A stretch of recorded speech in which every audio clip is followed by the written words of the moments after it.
বলা হয় আয়ু রেখা, এইটাকে বলা হয় মস্তিষ্ক রেখা, এটাকে হৃদয় রেখা। এই রেখাগুলো সবার থাকে, কমন হাতে থাকবে।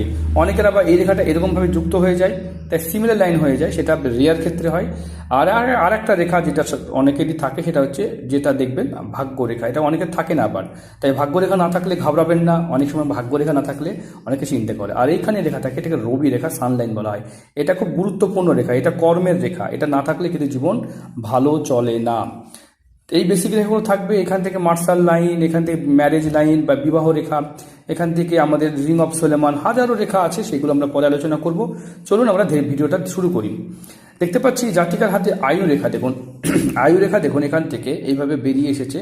আয়ু রেখা বেশ ভালো, বেশ সুন্দর। আয়ু রেখা বেশ বড় একটা জায়গায় অবস্থান করছে, তাই আয়ু ভালো আছে। তবে আয়ু রেখা ভীষণ ভাঙা, এবং দেখতে পাচ্ছেন আয়ু রেখা প্রচণ্ড ফ্যাটি হয়ে গেছে। এখান থেকে এই পোর্শনটা, তার জীবনটা কিন্তু ভালো যাবে না।